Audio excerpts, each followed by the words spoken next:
कहते हैं जब किसी को प्यार होता है ना तो वह फिर जात देखता है और ना तो फिर वह धर्म देखता है, और उस प्यार को परवान चढ़ाने के लिए वह हर संभव प्रयास करता है। वह फिर फैसला चाहे सही का हो या गलत का हो, और फिर एक खौफनाक कांड को अंजाम दिया जाता है जो वाकई में चौंका देने वाला है। ये जो आप स्क्रीन पर फोटो देख रहे हैं, ये जो महिला पीली साड़ी में खड़ी है, उसी के जस्ट बगल में एक खड़ा युवक जो कि विकलांग है, जो कि दो बैसाखियों के सहारे में खड़ा है। उस पर आरोप है कि उसने उस महिला के पति का कत्ल किया है और इस ढंग से अंजाम दिया था कि पुलिस भी पहले हैरान हो गई। वो सोचने में मजबूर हो गई कि आखिर एक विकलांग कैसे कत्ल कर सकता है।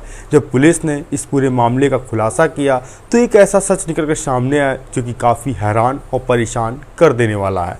आइए इस कहानी को जानते हैं और समझने की कोशिश करते हैं कि आखिर एक विकलांग ने उस महिला के पति का कत्ल क्यों किया और किस लिए किया, और पुलिस ने इस पूरे कत्ल का खुलासा कैसे किया। आप सभी दोस्तों को नमस्कार, मेरा नाम रवि है। मैं आशा उम्मीद करता हूँ आप लोग बहुत अच्छे होंगे। अगर आप लोग हमारे चैनल पर पहली बार आए हैं तो चैनल पे सब्सक्राइब, बेल आइकन जरूर दबाएं, जैसा कि समाज में घट रही घटनाएं आप तो तुरंत पहुँचती रहें। यह सच्ची घटना चालू होती है राजस्थान का एक ज़िला है अजमेर, और उसी के अंतर्गत जो कि थाना है नज़ीराबाद, और उसी के पास एक रेजिडेंसी रोड है, और वो तारीख थी जो थी 8 अप्रैल 2025, और सुबह के तकरीबन 8 बज रहे थे। तभी उसी रोड पे निकलने वाले व्यक्ति जो कि अपने काम धंधे पर जा रहे थे, तभी एक व्यक्ति अपनी गाड़ी से उतरता है और उसको वॉशरूम जाना था। जो खाली सा प्लाट पड़ा था वहाँ उतर कर वह वॉशरूम कर रहा था। तभी देखता है कि एक व्यक्ति की लाश जो कि उसी खाली प्लाट में पड़ी है।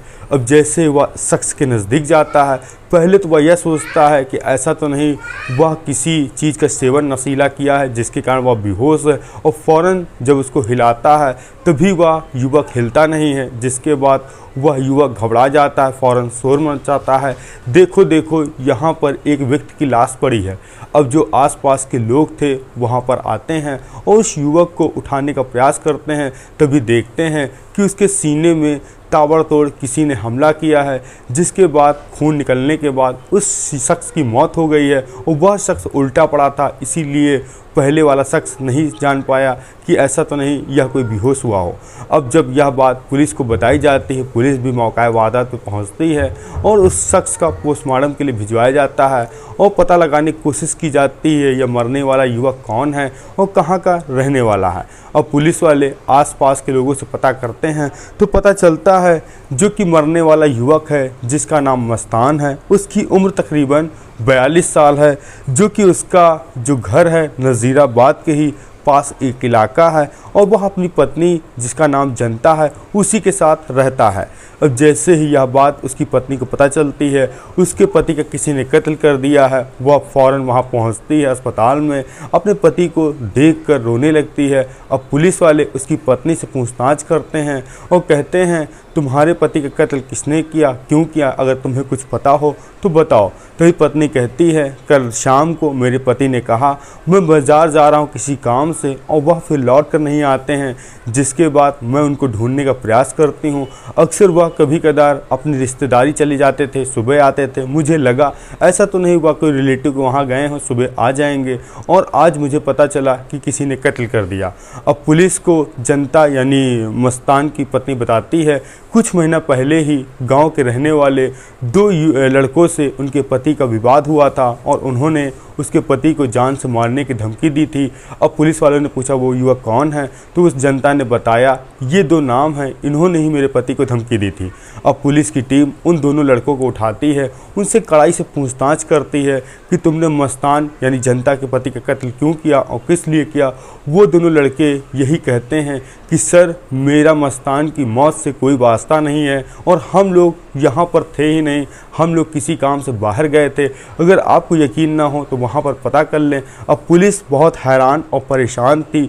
जो पत्नी आरोप लगा रही है अपने पति के कातिलों पर कि इन्होंने घटना को अंजाम दिया है, और वो मुकर रहे हैं कि उन्होंने इस घटना को अंजाम ही नहीं दिया। अब पुलिस के लिए बहुत अहम सवाल थे। और इधर पोस्टमार्टम की रिपोर्ट आती है जिसमें साफ साफ जाहिर होता है कि पहले मृतक को शराब का सेवन कराया गया, जब वह नशे की हालत में हो गया, और फिर उसके शरीर पर सीने में ताबड़तोड़ चाकुओं से हमला किया गया। अब जो पुलिस की टीमें गठित होती हैं और एक एक सब मूवमेंट पर नज़र रखती हैं, और पुलिस जब आसपास की गांव के लोगों से पूछताछ करती है, और जनता की जो पत्नी थी, जनता मस्ताक की पत्नी थी, उसके बारे में जब कुंडली खंगाली जाती है तो पता चलता है कि जनता का एक गांव के ही रहने वाले युवक से अफेयर है। वह 3 से 4 महीना पहले ही उस युवक के साथ भाग गई थी। तब उसके पति ने एक गुमशुदगी की रिपोर्ट दर्ज कराई थी, और पुलिस जब उसको ढूंढ कर लाई थी फिर वह दोबारा अपने पति के साथ रहने लगी थी। अब पुलिस की टीम उस युवक को पकड़ती है जिसके साथ वह फरार हुई थी, क्योंकि पुलिस की शंका पहले तो यह हो रही थी कि ऐसा तो नहीं किसी और ने कत्ल किया है। और इधर अभी मेरठ में हत्याकांड हुआ था, जहां पर एक पत्नी ने प्रेमी के साथ मिलकर अपने पति के 15 टुकड़े किए थे और फिर उसको ड्रम में भर के जाम कर दिया था। अब कहीं न कहीं पुलिस को वो घटना याद आती है, जिसके बाद जो जनता का साथ जिसके साथ जनता भागी थी, जिसका नाम था बशीर, अब पुलिस वाले बशीर को उठाते हैं, उसे पूछताछ करते हैं। पता चलता है यह तो हैंडीकैप है, विकलांग है। आखिर यह कत्ल कैसे कर सकता है? जब पुलिस वाले बशीर से कड़ाई से पूछताछ करते हैं, और जब उसके नंबर की कल यानी 7 अप्रैल की लोकेशन खंगालते हैं, तो उसकी लोकेशन बशीर की वही मिलती है जहां पर मस्तान का कत्ल हुआ था। अब पुलिस वाले कड़ाई से पूछताछ करते हैं बशीर से। वह घटना को अंजाम देने का बताता है कि मैंने ही इस कत्ल को अंजाम दिया है। इसमें साथ दिया है जो कि मेरी प्रेमी है, यानी जनता, और जो कि मृतक की पत्नी है। अब पुलिस वाले जनता को भी उठाते हैं और दोनों को आमने सामने बैठालते हैं, और फिर पूछते हैं कि तुमने अपने पति का कत्ल क्यों किया और किस लिए किया। तभी जनता कहती है 5 साल पहले मेरी जो मस्तान से शादी हुई थी, शादी के बाद सब कुछ ठीक ठाक चल रहा था। जो मेरे पति थे वो अक्सर कमाने के लिए बाहर रहते थे, और फिर 1 महीना पहले ही वह आ जाते हैं घर में और यहीं रहकर काम धंधा कर रहे थे। तभी मेरी मुलाकात होती है जो कि मेरे ही मोहल्ले में रहने वाले, जिसका नाम था बशीर जो कि हैंडीकैप था, और वह अक्सर मेरे घर आता जाता था। इसी दरमियान हम दोनों में संबंध बन गए। एक दिन बशीर ने कहा कि मैं तुमसे शादी करना चाहता हूँ, और अगर तुम मेरे साथ भाग चलो तो हम लोग अपनी ज़िंदगी आराम से जी सकते हैं। तभी मैं बशीर की बातों में आ जाती हूँ। मैं पति को छोड़कर मैं चली जाती हूँ उसके साथ, मगर इधर मेरे पति ने मेरी गुमशुदगी की रिपोर्ट दर्ज कर ली, और फिर पुलिस मेरे तक पहुँचती है और हमको लेकर आती है थाने में, और फिर मैं अपने पति के साथ फिर से रहने लगती हूँ। अब इधर मेरे पति मेरे साथ रह रहे थे, और जो मेरा प्रेमी था बशीर, वह मुझे फ़ोन करता था और मैं दोबारा उसके साथ फिर से रहना चाहती थी। और कहीं ना कहीं एक दिन हम लोग फ़ोन पे बात कर रहे थे। जो मेरे पति थे जिनका नाम मस्तान, उन्होंने देख लिया, जिसके बाद खूब मुझे डांटा, फटकारा, हिदायत दी, आज के बाद तुम अगर दोबारा मिली तो मैं तुम्हें तलाक दे दूंगा, और जिसके बाद तुम अपने प्रेमी के साथ ही रहना, और तुम्हारे घर वाले भी तुमको अपने घर में घुसने नहीं देंगे, क्योंकि तुम अपने पत्नी को छोड़कर प्रेमी के साथ रहोगी तो यह समाज में बहुत ही गलत संदेश जाएगा, जिसके बाद तुम्हें समाज में रहने की इजाज़त नहीं देगा। इसके बाद जो जनता थी वह अपने प्रेमी को बात बताती है कि जो मेरे प्रेमी हैं वो तुमसे मिलने नहीं देते हैं, और जिसके बाद उन्होंने मुझे काफ़ी डांटा है, फटकारा है।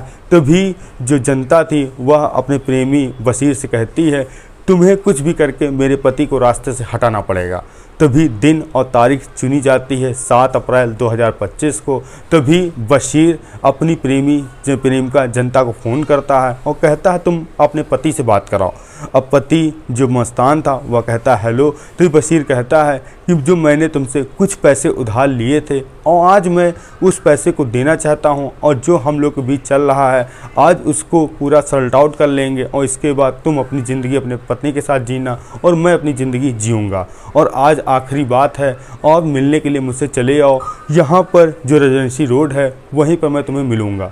अब शाम के तकरीबन 8 बजे वह मस्तान बताई हुई पते पर बशीर के पास वहाँ पहुँचता है। बशीर जो कि अपनी स्कूटी 4 पहिए की लेकर आता है और फिर दोनों बैठकर वहाँ शराब पीते हैं। शराब के नशे में जब मस्तान धुत हो जाता है तभी वहाँ सुनसान इलाका था और जो था बशीर था वह अपनी जेब से चाकू निकालता है और मस्तान के ताबड़तोड़ हमला करता है। तब तक करता है जब तक उसकी मौत नहीं हो जाती।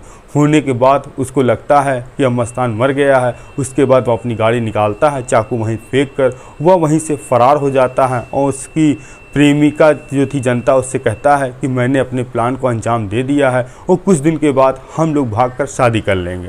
अब जब इधर पुलिस को पता चलता है कि इस घटना को उसकी पत्नी ने ही अंजाम दिलवाया था अपने प्रेमी के साथ मिलकर, जो कि एक हैंडीकैप थे, और पुलिस की माने कहा जाता है कि पहले बशीर ने मना कर दिया था कि मैं कत्ल कैसे करूँगा, मैं तो विकलांग हूँ, अगर तुम्हारा पति भागेगा तो मैं ही पकड़ा जाऊँगा और मुझे भी मारने की आशंका हो सकती है कि तुम्हारा पति कहीं मुझे ना मार दे। तभी जनता यानी उसकी प्रेमिका ने कहा कि तुम मेरे पति को पहले शराब पिलाना, जब वह नशे में हो जाए, नशे में होने के बाद तब तुम कत्ल कर देना। अब जैसे ही पुलिस ने यह वारदात सुनी वह हैरान हो गई, परेशान हो गई कि एक विकलांग ने अपनी प्रेमिका के साथ मिलकर उसके ही पति का कत्ल करा दिया, वो भी इस ढंग से कराया कि पहले पुलिस भी उसके साथ नहीं पकड़ पाई। और फिर प्रेमिका ने एक पहले ही ऐसा जाल बिछाया था कि उसने अपने ही गांव के 2 लड़कों का नाम नोट कराया जिससे पुलिस को शंख अलग जाए और वह दोनों बच जाएं। अब पुलिस की गिरफ्त में दोनों आ चुके हैं। अब पुलिस देखो इन दोनों को क्या सज़ा देती है। आप कमेंट के माध्यम से कुछ भी सुझाव दे सकते हैं। हम आपसे मिलते हैं नई कहानी के साथ। जय हिंद, जय भारत।